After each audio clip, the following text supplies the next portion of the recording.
if there was no America, unestablished.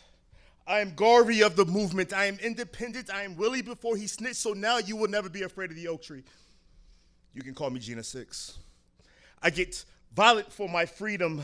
I'm Booker T. I grew up without a dad. I'm G.W. Carter. Peanuts. Crazy even. Ring the bell, I took the first shot, but like Marley, I didn't shoot no deputy. Riots, protests, Black Lives Matter, redemption song is all I ever had. Maybe if I was born in 68, I could tell you what was going on. I am the temptations of the bottle. Ask Paul what happens when both barrels and bottles go empty. I am the docks that Otis sat on. I am the coat running to make train tracks. I'm Heron. I am that addictive. I'm the representation of niggas with attitude. It was easy to turn out the media, so I pimped the medium that killed Big and Pac. Call me a conspiracy. I am by any means necessary. I am Martin's dream that turned into his obituary. I am a black leader. The connection of the project stories to the failure urban night heartbeats.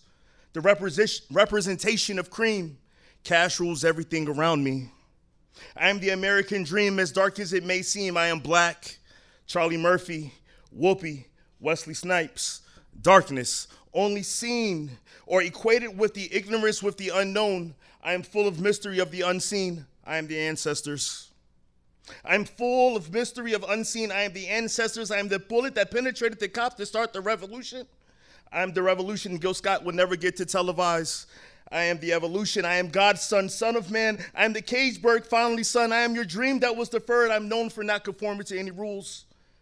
I'm self-destruct modes of conduct.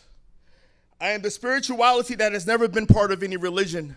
Theology majors have turned my psyche into their thesis and got their doctorate. Then I rewrote their doctrine. I'm 4 little girls, 9 black churches, to walk down some of those whose lives have yet to be named, and the many who left is still unnamed. I am far from conventional. I am thoughts that defy gravity. I am an integer, found on top of a lesser variable. Call me a problem. I'm inappropriate. I'm a poet in every other circle. Many have called me unwarranted. I'm just a platform writing. I am unorthodox. Yeah. Hey, thank you guys. Hey, let's go. Kenny first.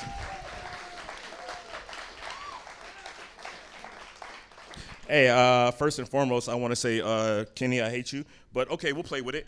I wasn't expecting to come up here because the beautiful Earth went up. Yep, she was supposed to do this serenade and get me all piped up and all this stuff, but whatever. As the show goes, we'll continue going on, man. So tonight, right, so if we think about what June represents, right, it's of course Pride Month, right? It's also Father's Day falls in June, but most importantly is mental health awareness, right? Mental health awareness, right? I think I'm gonna touch on each one tonight, if y'all don't mind. Except for that LGBT, no offense, that's not me, but I'm going to touch on everything else. Being a father, being a black man, and dealing with my own personal emotions that I have going on as he plays the cut, right? So this song right here has a lot of mental something for me, right? My mother, we, growing up, me and my mom would get in the car, and I would sit there, and the song would come on. And she would sing it with such passion and such interest that she didn't sing any other song. And I really didn't understand why. Man, can you turn it up a little bit so they can jam out with it? Oh, got it, too easy. But if y'all remember, right, this the longest intro of the world from the Temptations? Right. Well, for me, man, this intro was that moment where I used to sit there and I used to watch my mother just, mind you, we're going down I-64. If anybody y'all been to Virginia, y'all know how Virginia drivers are. We're crazy. And she would have her eyes closed and she'd just be, and so, as a youngster, I didn't understand it, right? I didn't understand where she was going with it. It was until later on in life, as I started going through my journey as being a father, being a man, I found what she meant by it. So I'm gonna get it started. If you good with it, we good. Wherever he laid his hat was his home, and when he died, it was with alone or alone.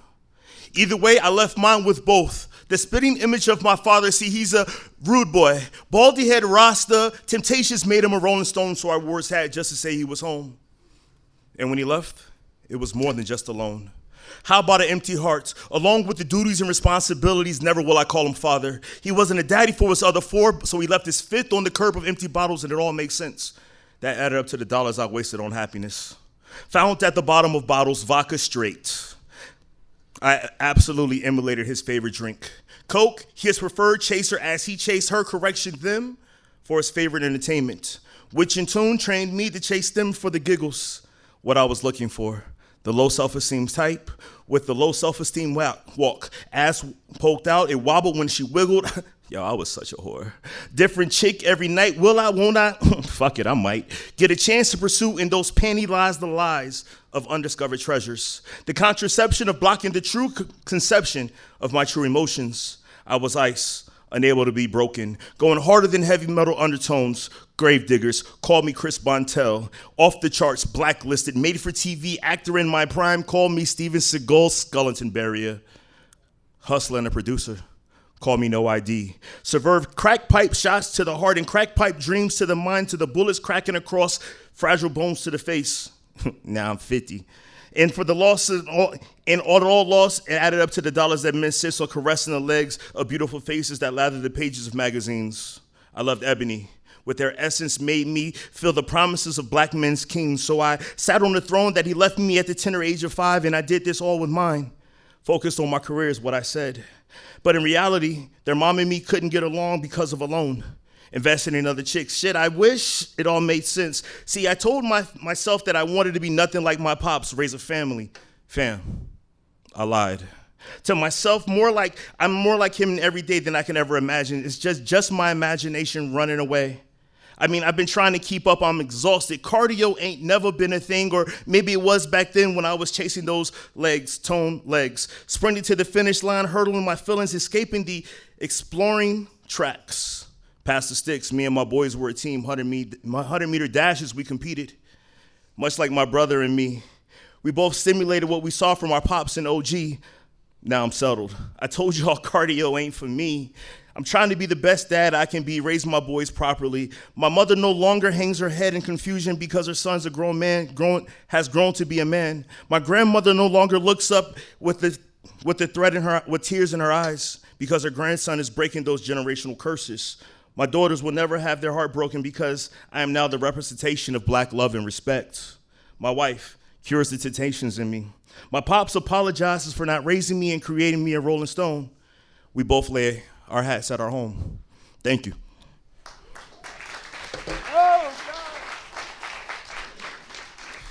Yeah. Hey, so give yourself a hand, right? We're here.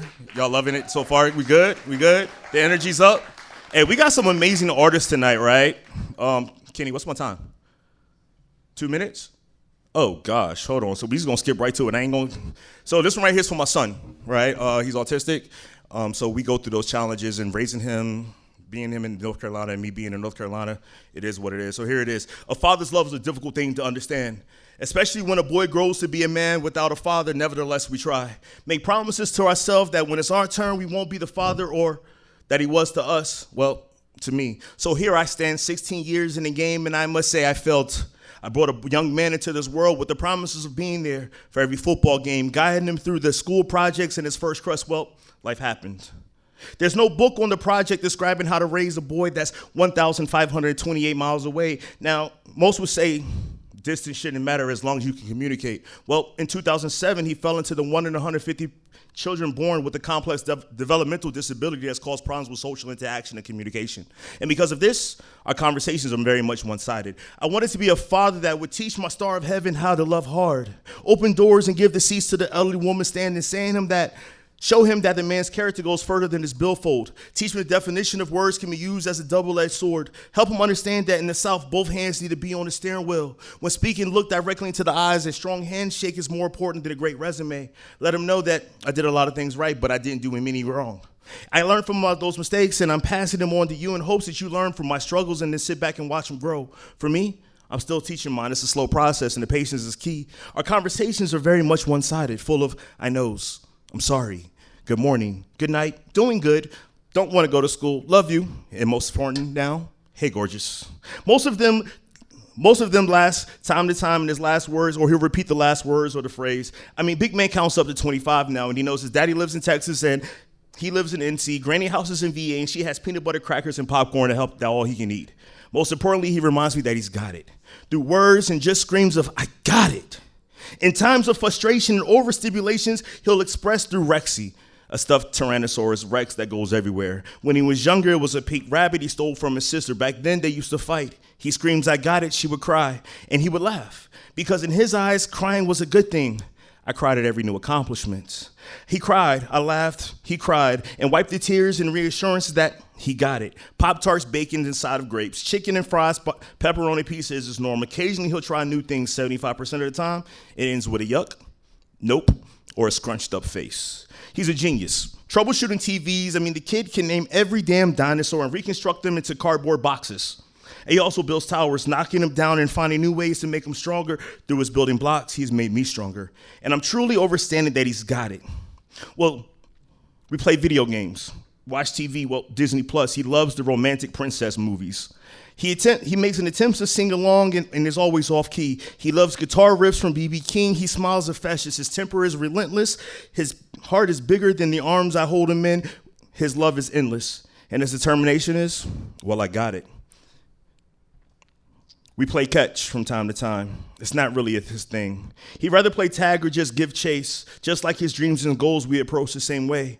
At each accomplishment, he says, Daddy, I got it. My response with a tear in my face, yes, you do, Riot Man. You got it. And whatever else you want in this world. Don't allow your disability that has caused problems with social interaction and communication ever deter you from your progress, because you've always got it. Hey, thank you guys so much for coming out. Appreciate it. Hey, thank you guys. Thank you guys so much. Appreciate it. My jacket. My daughter did it, so get her card if you guys like it. And then I've got merch and stuff too. So Kenny, get up here, man. I'm tired of talking.